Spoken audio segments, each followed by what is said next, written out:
பாபநாசம் சொரிமுத்து அய்யனார் கோயிலில் பக்தர்கள் தங்குவதற்கு தடை விதிக்கலாமே என மெட்ராஸ் உயர்நீதிமன்ற மதுரை அமர்வு நீதிபதிகள் கருத்து தெரிவித்திருக்கிறார்கள். இது பற்றின மேலும் விவரங்களை செய்தியாளர் மாரிசாமி வழங்கிட கேட்கலாம். மாரிசாமி, வணக்கம். இந்த வழக்கு தொடர்பான முழு விவரங்கள்.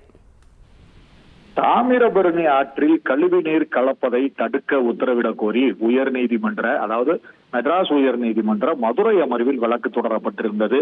இந்த வழக்கு விசாரணையின் போது நெல்லை திருநெல்வேலி பாராளுமன்ற உறுப்பினர் ராபர்ட் புரூஸ் எம்பி நேரில் ஆஜராகி தனது வாதத்தையும் வைத்திருந்தார். அவர் அந்த பாராளுமன்ற தொகுதியின் உறுப்பினர் என்ற முறையிலும் வழக்கறிஞர் என்ற முறையிலும் அந்த வாதத்தை வைத்திருந்தார். இந்த வழக்கில் சுமார் 9,000 கோடி ஆறுகளை பாதுகாக்க நிதி ஒதுக்கப்பட்டிருக்கிறது என்றும் அதற்கான நிதி தயாராக, அதாவது இந்த தாமிரபரணி ஆற்றை பாதுகாக்க நிதி தயாராக இருப்பதாகவும் திட்டம் தயாரானதும் நிதி ஒதுக்கப்படும் எனவும் மத்திய அரசு தரப்பில் தெரிவிக்கப்பட்டுள்ளதாக நெல்லை பாராளுமன்ற தொகுதி உறுப்பினர் ராபர்ட் புரூஸ் தனது வாதத்தை நீதிபதிகள் முன்பு முன்வைத்தார். அதுபோக சொரிமுத்து அய்யனார் கோவிலில், அதாவது தாமிரபரணி ஆற்றில் அமைந்துள்ள சொரிமுத்து அய்யனார் கோவிலில் பக்தர்கள் தங்குவதற்கு தடை விதிக்கலாமே என நீதிபதிகள் கருத்து தெரிவித்தனர். அங்கு வருபவர்கள் சாமி கும்பிட்டு விட்டு செல்லுமாறு கூறலாம் எனவும் நீதிபதிகள் தங்களது யோசனையை தெரிவித்தனர்.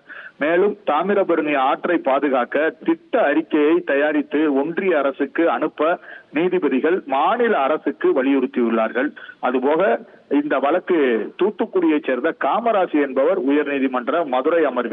மெட்ராஸ் உயர்நீதிமன்ற மதுரை அமர்வில் தொடர்ந்திருந்தார். அந்த வழக்கில் நெல்லை தாமிரபரணி ஆற்றில் கழிவுநீர் கலப்பதை தடுக்க உத்தரவிட வேண்டும் என கேட்டிருந்தார். இந்த வழக்கானது GR சுவாமிநாதன் இந்த நீதிபதிகள் மெட்ராஸ் உயர்நீதிமன்ற மதுரை அமர்வு நீதிபதிகள் GR சுவாமிநாதன், புகழேந்தி ஆகியோர் கொண்ட அமர்வு முன்பாக விசாரணைக்கு வந்து கொண்டிருக்கிறது. தற்பொழுது வந்திருந்தது. அப்பொழுது நெல்லையின் MP ராபர்ட் புரூஸ் நேரில் ஆஜராகி தனது வாதத்தை வைத்திருந்தார். பாராளுமன்றத்தில் இது தொடர்பாக வலியுறுத்தி இருக்கிறேன். அதுபோக அதற்கான இந்த ஆற்றை பாதுகாப்பதற்கான நிதி தயாராக இருக்கிறது என ஜல்சக்தி துறை அமைச்சகம் சார்பில் தெரிவிக்கப்பட்டிருக்கிறது. திட்ட அறிக்கை தயாரானதும் நிதி ஒதுக்கப்படும் எனவும் மத்திய அரசு தரப்பில் தெரிவிக்கப்பட்டிருக்கிறது என்பதை குறிப்பிட்டிருந்தார். அதுபோக மத்திய அரசு தரப்பில் நிதியையும் உதவிகளையும் செய்ய மத்திய அரசு தயாராக இருக்கிறது. எனவே திட்ட அறிக்கையை தயாரியுங்கள் என நீதிபதிகளும் வலியுறுத்தி இருக்கிறார்கள். தகவல்களுக்கு நன்றி மாரிசாமி. செய்திகளை உடனுக்குடன் தெரிந்து கொள்ள உடனே சப்ஸ்கிரைப் பண்ணுங்க.